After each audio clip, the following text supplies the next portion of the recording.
Welcome back students. अभी हम लोग स्टार्ट करेंगे डायरेक्ट टैक्स। टैक्सेस के ऊपर बेसिक कंसेप्ट अपन ने पढ़ ही लिया। Now we will start with direct tax और उसमें भी हम लोग स्टार्ट करेंगे वेल्थ टैक्स। तो we will start with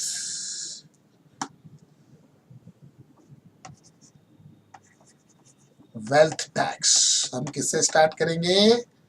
wealth tax से, बरोबर। अब वेल्थ टैक्स क्या होता है? वेल्थ टैक्स, वेल्थ टैक्स मतलब क्या होता है? वेल्थ टैक्स ये चार्ज होता है हमारी वेल्थ के ऊपर। किस पे चार्ज होता है? हमारे वेल्थ के ऊपर। वैसे ये जो वेल्थ टैक्स है mainly it is govern by income tax department only. वैसे वेल्थ टैक्स और इनकम टैक्स दो अलग अलग एक्ट है, लेकिन वेल्थ टैक्स का बहुत ज्यादा बड़ा फ्लो और डिपार्टमेंट नहीं है। इसकी major duties are being performed by income tax department only. अब ये जो वेल्थ टैक्स है डायरेक्ट टैक्स के जैसा ही है, इनकम टैक्स के जैसा ही है। हम पढ़ते समय पूरा इसको इनकम टैक्स से रिलेट करके पढ़ेंगे। अगर आपको इनकम टैक्स आईपीसीसी इंटर का याद है तो आपको यहाँ का फाइनल का डायरेक्ट टैक्स भी अच्छा लगेगा, वेल्थ टैक्स भी अच्छा लगेगा। तो अभी हम लोग स्टार्ट कर रहे हैं वेल्थ टैक्स। अपन इनकम टैक्स पढ़ते थे तब मैं हमेशा बोलता था income tax is govern by 4 things. कितने चीजों से गवर्न होता है? 4 चीजों से। वैसे ही वेल्थ टैक्स भी 4 चीजों से गवर्न होता है।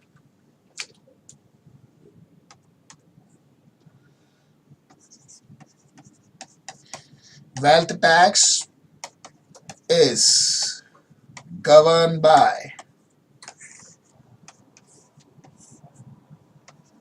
Wealth Tax Act, Wealth Tax Rules, Circulars and Clarifications issued by CBDT. CBDT मतलब Central Board of Direct Tax.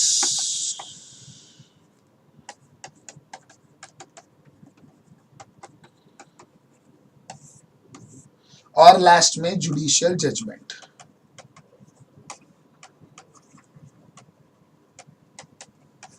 ये 4 चीजें हैं जिससे वेल्थ टैक्स गवर्न होता है। वेल्थ टैक्स एक्ट ये मेन एक्ट होता है, मेन टेक्स्ट। जो वेल्थ टैक्स एक्ट है इट इज मेन एक्ट जिसमें सब प्रोविजन वगैरह लिखे हुए हैं कि वेल्थ टैक्स किस पे चार्ज होगा, उस पे क्या टैक्स होगा and so on. Rules are made for any procedural part, for valuation purpose. तो अगर कोई एसेट रहेगा, कोई वेल्थ रहेगी तो उसका वैल्यूएशन कैसे करेंगे, उसका हमारे को टैक्स भरने के लिए कहाँ जाने का है, कौन सा फॉर्म रहेगा, रिटर्न के लिए कौन सा फॉर्म रहेगा and so on. Circular clarifications are issued by CBDT whenever any finance act comes into existence. So CBDT will always give circular regarding any activity, regarding any procedure जो उसमें specified है, उसके लिए वो लोग सर्कुलर इश्यू करते हैं। उसमें कोई पार्ट रहता है जो समझ में नहीं आता है तो उसके लिए सीबीडीटी जो है ना क्लैरिफिकेशन देती है कि भाई ये चीज का मीनिंग ये है, इसको ऐसा इंटरप्रेट करना है। सीबीडीटी डायरेक्ट टैक्स वाले लोगों का माई बाप है। जो भी डायरेक्ट टैक्स में लोग है ना, ऑफिसर्स है, उनका तो माई बाप है। तो उनके लिए तो कंपलसरी है ये फॉलो करना जो भी सीबीडीटी बोलती है। आप मैं अपन लोग एसएससी है, हमारे लिए कंपलसरी नहीं है फॉलो करना। हम लोग डिसाइड कर सकते हैं हमको फॉलो करना है या नहीं करना है। सपोज करो कि सीबीडीटी के सर्कुलर में लिखा हुआ है 1 + 1 = 11। अपन बोलते हैं 1 + 1 = 2। जब असेसमेंट होगा तो असेसिंग ऑफिसर का तो ड्यूटी है, उसको तो सीबीडीटी का बात मानना ही पड़ेगा। हमने असेसिंग ऑफिसर को बोला अरे भाई 1 + 1 जो है 2 होता है। वो बोलेगा मेरे माई बाप ने 1 + 1 11 बोला है तो मेरे लिए तो 11 ही है। अपन बोलेंगे प्लीज भाई मान जा, वो बोलेगा देखो मैं मेरे माई बाप के अगेंस्ट नहीं जा सकता। वो ऑर्डर पास कर देगा। मुझे और आपको प्रॉब्लम है उस ऑर्डर से, तो हम कर सकते हैं अपील। हम कोर्ट में जाएंगे। सबसे छोटा कोर्ट होता है कमिश्नर अपील। सबसे छोटा कोर्ट कौन सा होता है? Commissioner appeal. उसके बाद अपील ट्रिब्यूनल, उसके ऊपर हाई कोर्ट, फिर सुप्रीम कोर्ट। इनकम टैक्स में आपने पढ़ा है। तो हम कोर्ट में जाएंगे। कोर्ट के लिए और हमारे लिए जो सीबीडीटी बोलती है वो मैंडेटरी नहीं है, we have right to interpret that particular thing in our own manner. तो इनकम टैक्स ऑफिसर ने ऑर्डर पास कर दिया, हम उससे सेटिस्फाइड नहीं है, हम कोर्ट में एप्लीकेशन दे सकते हैं। हम जैसे ही कोर्ट में एप्लीकेशन देंगे, अपील करेंगे, कोर्ट डिसाइड करेगी कि जो उसमें लिखा है सीबीटी ने बरोबर उसको इंटरप्रीट किया है या नहीं किया है।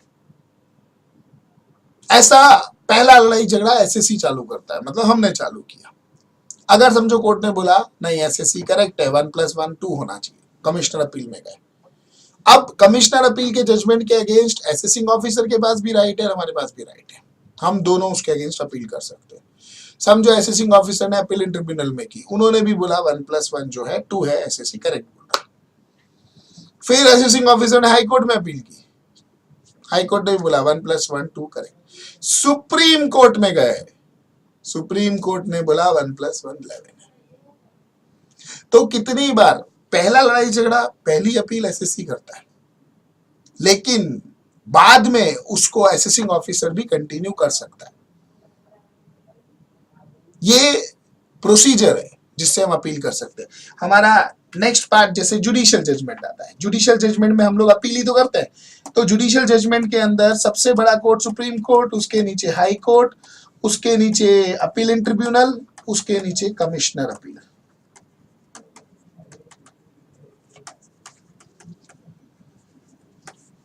हाई कोर्ट का judgment is applicable to all over India. जो हाई कोर्ट का जजमेंट है it is applicable to all over India. Supreme court का रिस्पेक्टिव स्टेट में, आईटीएटी उससे और छोटा, कमिश्नर अपील उससे छोटा। जैसा कमिश्नर अपील जो रहेगा उसका एरिया रहेगा, समझो मुंबई का कमिश्नर अपील, आईटीएटी थोड़ा बड़ा, हाई कोर्ट पूरे महाराष्ट्र का, सुप्रीम कोर्ट पूरे इंडिया का। तो सुप्रीम कोर्ट का judgment is applicable to all over India. समझो सुप्रीम कोर्ट के जजमेंट में कोई कंट्रोवर्सी हो गई, एक पर्टिकुलर बेंच में जो नंबर ऑफ जज होते हैं वो 2 भी हो सकते हैं, 4 भी हो सकते हैं, 8 भी, जो भी उनका सिस्टम रहेगा। अगर समझो कोई जजमेंट में कंट्रोवर्सी है, एक कोर्ट ने बोला 1+1 11 है, दूसरे ने बोला 1+1 2 है, तो कौन सा एप्लीकेबल रहेगा? उन्होंने बोला जो लार्जेस्ट बेंच का रहेगा। समझो एक पर्टिकुलर केस 6 लोग सुन रहे थे और दूसरा केस 4 लोग, तो 6 वाले ने जो जजमेंट दिया हुआ एप्लीकेबल। समझो 2 जजमेंट आए, दोनों सेम सिमिलर केस पे थे, दोनों में इक्वल नंबर ऑफ जजेस थे, तो जो लेटेस्ट इन टाइम रहेगा, जो क्या रहेगा, लेटेस्ट इन टाइम रहेगा, वो एप्लीकेबल रहेगा। वैसे ही हाई कोर्ट का जजमेंट उसके नीचे, समझो बॉम्बे हाई कोर्ट ने जजमेंट दिया तो महाराष्ट्र में हर छोटे कोर्ट को वो मानना पड़ेगा, पर मध्य प्रदेश के छोटे कोर्ट वो माने जरूरी नहीं, गुजरात के छोटे कोर्ट माने जरूरी नहीं। They may take that interpretation as base, but it is not mandatory for them to follow the judgment. समझे? तो high court, Mumbai high court का जजमेंट पूरे महाराष्ट्र में एप्लीकेबल है। गुजरात के जो छोटे कोर्ट है, आईटीटी बोलो, कमिश्नर बोलो, वो माने, मध्य प्रदेश वाले माने, जरूरी नहीं है, मैंडेटरी नहीं है, पर महाराष्ट्र के जितने छोटे कोर्ट है वो महाराष्ट्र यानी बॉम्बे हाई कोर्ट के अगेंस्ट नहीं जा सकते। समझे? अब हर एक्ट के अंदर हम जब पढ़ते हैं तो हम मेन एक्ट से ही चालू करते हैं। हर एक्ट का पहला सेक्शन होता है उसका कवरेज। पहला एक्ट क्या होता है उसका? कवरेज। वेल्थ टैक्स एक्ट सबसे पहले सेक्शन 1 ये बताता है कवरेज के बारे में। किसके बारे में बताता है? Coverage. Wealth tax act is applicable to all over India. ये ऑल ओवर इंडिया में एप्लीकेबल है, इंक्लूडिंग जम्मू कश्मीर। करेक्ट। दूसरा सेक्शन 2, जनरली हर एक्ट का सेक्शन 2 डेफिनेशन के ऊपर होता है, डेफिनेशन के बारे में बात करता है। ये जो टर्म्स है इनको 2 वे से डिफाइन किया जाता है।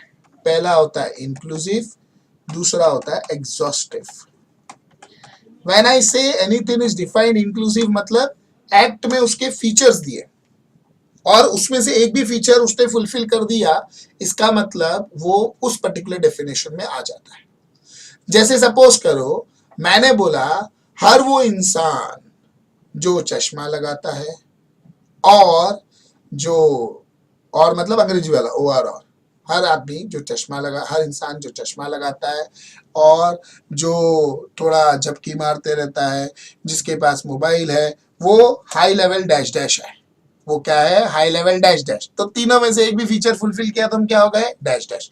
तो inclusive definition always gives features, और उसमें से जो फीचर फुलफिल कर देगा वो उसमें आ जाएगा।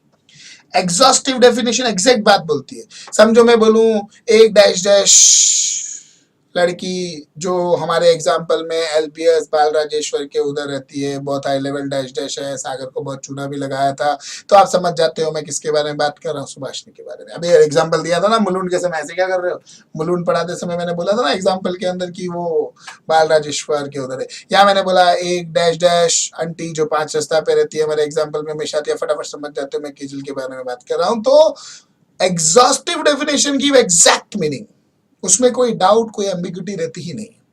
इंक्लूसिव डेफिनेशन में there is lot of ambiguity, features दिया है, जिसने फीचर फुलफिल किया वो आ गया डेफिनेशन के अंदर, जिसने फीचर फुलफिल किया वो आ गया डेफिनेशन के अंदर, समझे। Generally inclusive definition starts with word includes or means and includes, whereas exhaustive definition starts with the word mean। किससे स्टार्ट होती है, मीन वर्ड, एग्जैक्ट मीनिंग है उसका। इनकम टैक्स, वेल्थ टैक्स, इन सब की all important definitions are given inclusive. जो भी इंपॉर्टेंट डेफिनेशन है सब कैसे दी हुई है, इंक्लूसिव दी हुई है। उनकी जितनी भी डेफिनेशन है सब कैसे दी हुई है, इंक्लूसिव दी हुई है। जितनी भी इंपॉर्टेंट डेफिनेशंस की हम बात करेंगे सब कैसे दिया हुआ है, इंक्लूसिव। अब हम पढ़ रहे हैं वेल्थ टैक्स। मैंने पहले सेक्शन 1 बोला कवरेज बताता है, मैंने सेक्शन 2 बोला जो क्या बताता है, डेफिनेशन। फिर आता है कि ये जो वेल्थ टैक्स है हर एक्ट का एक चार्जिंग सेक्शन होता है, हर एक्ट का एक क्या होता है, चार्जिंग सेक्शन होता है। जैसे इनकम टैक्स का सेक्शन 4 चार्जिंग सेक्शन होता था, वैसे वेल्थ टैक्स का भी सेक्शन 3 क्या होता है, चार्जिंग सेक्शन होता है। यानी हर एक्ट का एक चार्जिंग सेक्शन है, वो बताता है कि ये एक्ट जो है इंडिया में किस किस को एप्लीकेबल है। सेक्शन 1 ने बताया इंडिया में एप्लीकेबल है, चार्जिंग सेक्शन बताएगा इंडिया में किस किस को एप्लीकेबल है, बरोबर। ये जो चार्जिंग सेक्शन रहता है ये पूरा डिटेल में बताता है ये एक्ट इंडिया में इस इसको एप्लीकेबल है, वो हम अभी इसके बाद पढ़ेंगे। यहां तक आपको समझ गया। अब आगे का लिटरेचर पढ़ने के पहले थोड़ा हमको वेल्थ टैक्स समझ लेना चाहिए कि वेल्थ टैक्स बेसिकली होता क्या है। अब हम थोड़ा एक्ट के ऊपर जा रहे हैं, मतलब we are not talking about act, now we are talking about tax. हमको थोड़ा थोड़ा इनकम टैक्स के बारे में मालूम है, हम उसके बेस पे वेल्थ टैक्स समझ सकते हैं। हम लोग को मालूम है कि इनकम टैक्स जो है वो किस पे चार्ज होता है, charged on income earned during previous year. यानी इनकम टैक्स में दो कंसेप्ट्स होते हैं, previous year and assessment year. यहां पर हम लोग वेल्थ टैक्स के अंदर, wealth tax is charged on wealth as on valuation date. जो वैल्यूएशन डेट के दिन वेल्थ है उस पर चार्ज होता है। तो यहां पे दो कंसेप्ट हो गए हमारे पास, valuation date and assessment year.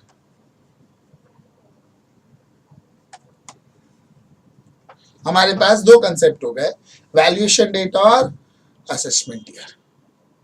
Income tax किस पे चार्ज होता है, इनकम पे। वेल्थ टैक्स किस पे चार्ज होता है, वेल्थ पे। Income tax is charge on income earned during previous year, wealth tax is charge on wealth on valuation date. Income tax में हमेशा हम ऐसे बात करते हैं, प्रीवियस ईयर में जो कमाया उस पे टैक्स असेसमेंट ईयर में चार्ज होगा। वेल्थ टैक्स में हमेशा हम बोलते हैं कि वैल्यूएशन डेट के दिन जो वेल्थ थी उसके ऊपर टैक्स चार्ज होगा। तो जो हमारा वेल्थ टैक्स है वो वैल्यूएशन डेट और असेसमेंट ईयर की बात करता है, इनकम टैक्स प्रीवियस ईयर और असेसमेंट ईयर की बात करता है। ये बहुत बहुत इंपॉर्टेंट डिफरेंस है दोनों एक्ट के अंदर, समझे। अभी आप इतने कंसेप्ट्स के साथ थोड़ा ब्रेक लो, और अपन 2 मिनट बाद वापस इसको आगे कंटिन्यू करेंगे। हम लोग क्या ले रहे हैं अभी, एक ब्रेक।